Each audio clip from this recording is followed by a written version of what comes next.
జడ్చర్ల మండలంలో కురువపల్లి అనే గ్రామంలో ఒక్కసారి వర్షం ఒక గంట సేపు కొడితే ఊరంతా మునిగిపోయే ప్రమాదం ఏర్పడింది.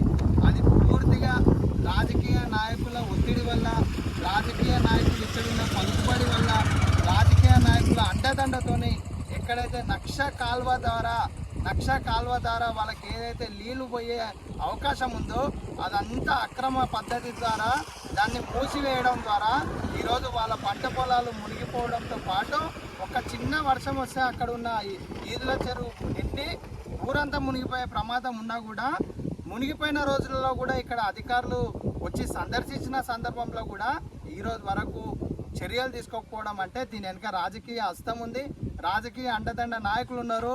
ఈ సమస్య రాజకీయ నాయకులకు నేను చెప్తున్నా, ఈ గ్రామంలో ఉన్న పెద్దలు కూడా దయచేసి మీ గ్రామ ప్రజలకు కష్టం వస్తే మీరే ముందుండి కాపాడనప్పుడు మీరు గ్రామ ప్రజలు ఎట్లా అవుతారని కూడా నేను మిమ్మల్ని అడగదలుచుకున్నా. మీరు ఇక్కడ మాజీ సర్పంచ్లే కావచ్చు, మాజీ నాయకులే కావచ్చు, ఈరోజు మీ పొలాలపై నుండి మా ఊరు పొలాలు మునిగిపోతుంటే కూడా మీరు చూసి చూడనట్టు పట్టినట్టు ఉండడం చాలా ఆశ్చర్యకరం. కలెక్టర్ గారికి ఈ ప్రజలందరూ పోయి కూడా మెమోరాండం ఇచ్చారు. ఇక్కడున్న స్థానిక ఎమ్మెల్యే అనిరుద్ రెడ్డి గారు జడ్చర్ల అన్ని విధాల అభివృద్ధి చెందుతామని మాట్లాడతారు కదా, మళ్ళీ ఇక్కడున్న సమస్య ప్రజలకు కూడా నువ్వు న్యాయం చేయవలసిందిగా ఖచ్చితంగా నీ పైన బాధ్యత ఉందని కూడా మేము ఈ సభాముఖంగా నీకు తెలియజేస్తున్నాం. ఎందుకంటే ఒక సమస్య వచ్చినప్పుడు దాన్ని అందరం కలిసి పరిష్కరించాలి. ఇది రెండు వర్గాల మధ్యలో పంచాయతీలు జరగకుండా ఈ కాలువ ఏదైతే ఉందో అది యథావిధంగా నక్షబాట ప్రకారంగా తీసుకొచ్చి ఇక్కడున్న ప్రజలు వర్షానికి వస్తే ఇబ్బంది కాకుండా వాళ్ళపైన ఖచ్చితంగా మీరు దయ చూపించి ఈ సమస్యను పరిష్కారం చేయాలని మేము మిమ్మల్ని విజ్ఞప్తి చేస్తున్నాం, డిమాండ్ కూడా చేస్తున్నాం. అనిరుద్ రెడ్డి గారు మిమ్మల్ని మేము రిక్వెస్ట్ చేస్తున్నాం, ఈ సమస్య పరిష్కారం చేయండి. కురువపల్లి ప్రజల దిక్కు మీరు నిలబడతారని మీకు ఖచ్చితంగా మేము వేడుకుంటున్నాము. 2 వారాలు ఈ వేదిక ద్వారా మీకు మేము అవకాశం ఇస్తున్నాము. 2 వారాల్లో కురువపల్లికి మీరు విజిట్ చేస్తారా లేదా ఇంజనీరింగ్ అధికారులని మీరు పంపించి దీనిపైన సర్వే చేస్తారా చేపియండి. 2 వారాల్లో దీనిపైన మీరు ఎజెండా ప్రకటించకపోతే కురువపల్లి నుంచి మరొక ఉద్యమం కూడా ఖచ్చితంగా స్టార్ట్ చేస్తామని కూడా మీకు హెచ్చరిస్తున్నాము.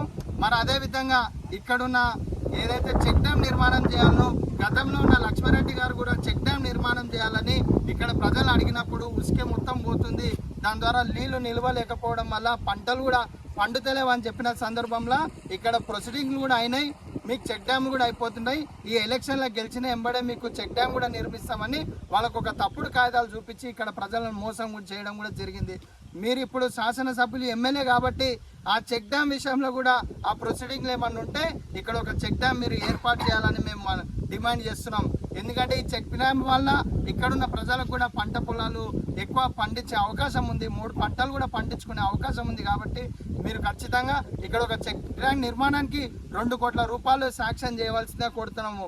ఈ సమస్యను కూడా ఖచ్చితంగా అన్ని దళిత సంఘాలతోని, అన్ని కుల సంఘాలతోని, అన్ని రాజకీయ పార్టీలతోని ఒక తాటికి తీసుకొచ్చి కురువపల్లికి శాశ్వత పరిష్కారము మేము డీకారణ ద్వారా కూడా తీసుకొస్తామని ఈ వేదిక ద్వారా తెలియజేస్తున్నాము. 2 వారాల్లో మీరు దీని మీద స్పందించని ఎడల ఖచ్చితంగా కురువపల్లి నుంచి మరొక ఉద్యమము ఖచ్చితంగా తీవ్రతమవుతుందని హెచ్చరిస్తున్నాము.